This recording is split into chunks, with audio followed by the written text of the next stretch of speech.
Fala pessoal, tudo bem? Vamos falar de energia solar? No FAQ Solar dessa semana nós vamos responder a seguinte pergunta: como faço o dimensionamento do cabo CA? Então, se você precisa aí saber essa resposta, já deixa o like, se inscreve no canal, ativa as notificações e compartilha também esse vídeo com os seus colegas. Antes da resposta aqui, também queria te convidar a participar da comunidade Phototips para vocês receberem semanalmente em primeira mão os conteúdos desse canal, conteúdo do nosso blog marcelbetone.com.br/blog e também um conteúdo exclusivo semanal. Perfeito? É de graça, só entrar lá, clica no link da descrição e agora vamos à resposta. Na verdade, esse tópico, dimensionamento dos cabos CA, eu trouxe esse tópico aqui já dentro do canal, mas ele está dentro do vídeo onde eu falo da proteção para os sistemas fotovoltaicos com microinversores. Mas para você não ter que entrar lá e ficar fuçando, eu vou trazer ele aqui e aí esse vídeo fica então dedicado para a gente falar sobre isso. Eu vou rodar aí o trecho sobre a proteção e espero que responda aí a pergunta, que é o dimensionamento dos cabos. Então eu vou trazer de uma forma bem simples, rápida aqui, resumida para vocês.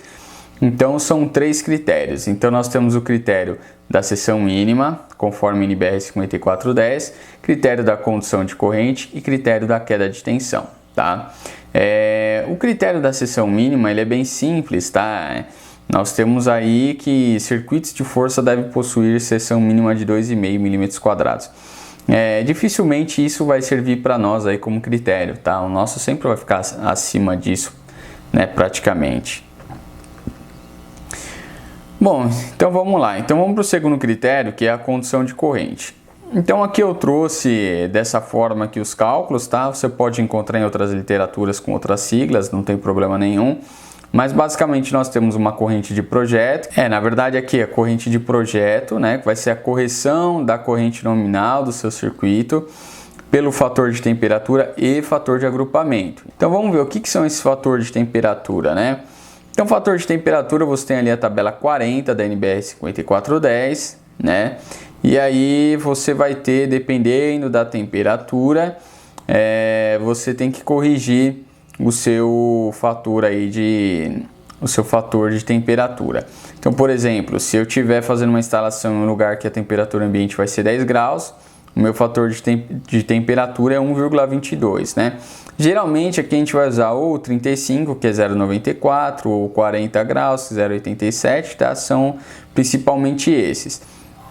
Aqui no exemplo, na verdade, a apresentação aqui deu uma distorcida, né? O exemplo seria aqui, em 45 graus, você teria um fator de 0,79. Aqui no 50, você teria um fator de 0,71, ok? Aqui ele está apontando 71 e dando 79 porque desconfigurou aqui na hora de plotar a apresentação, tá? Então esse é o fator de temperatura. Agora nós vamos para o fator aqui de agrupamento. Então vamos lá, quantos circuitos ou cabos multipolares a gente vai ter dentro ali dos eletrodutos que a gente está usando para instalação fotovoltaica? Beleza, então é um circuito só. Então aqui o fator nosso de agrupamento vai ser 1. Vão ser 2 circuitos, então 0,8, 3 circuitos, então 0,7. Claro, isso nessa nossa primeira referência. Se ele está em feixe, ao ar livre ou sobre superfície, embutido, em conduto fechado, né? E aí tem as outras condições também. Você precisa ver qual é a condição da sua instalação. Bom, e aqui nós temos então as correções, né? Se a corrente desse exemplo era 9,03 amperes, aqui eu peguei um fator de agrupamento 1 e o fator de temperatura 0,79. Então apliquei a correção, minha corrente de projeto ficou 11,43 amperes. Certo? Agora eu vou lá na tabela 33 e vejo qual é o método de instalação que eu estou utilizando. Geralmente a gente acaba utilizando principalmente o método B1, tá? Que são condutores aí isolados, cabos unipolares, né? Em conduíte, em eletroduto aparente, tá? E isso seria o método B1. Então vamos lá, dando uma olhada aqui no método B1, tem essa forma também, né, de estar passando aqui por calha, enfim. Ou a gente vai usar o B1 ou o B2 para quem usa aqueles cabos multipolares, tá? Então com isso eu vou ter a minha corrente de projeto já e o meu método de referência e de instalação. Então beleza, é B1? É. Então eu vou ver quantos condutores carregados. O meu sistema ali ele é monofásico a 2 fios ou ele é trifásico, né? Vamos supor que ele não é trifásico. Então eu vou pegar aqui a coluna 2 condutores carregados. Aqui o condutor é cobre, né? Tem todas essas condições aqui, tá, pessoal? Isso tudo aqui é importante vocês observarem. Se na instalação de vocês as condições forem diferentes, vocês têm que pegar outras tabelas, tá? Nesse exemplo eu usei a 36. E aqui então eu preciso saber qual condutor que suporta 11,43 amperes, tá? Então nesse exemplo aqui, 11,43, eu poderia usar um cabo de 1 milímetro quadrado, tá? Então ele já seria suficiente para mim. Nesse exemplo, dificilmente você vai ter só 9 amperes aí por circuito na parte CA, né? Mas nesse exemplo aqui foi esse o valor que a gente chegou, tá? Então precisaria de um condutor de 1 milímetro quadrado. Perfeito? E aí nós temos o outro critério que é a queda de tensão. Esse exemplo aqui ele está até com cabos solares, né? Você não precisa usar o chamado cabo solar aí para as instalações abrigadas ali no trecho CA, tá bom?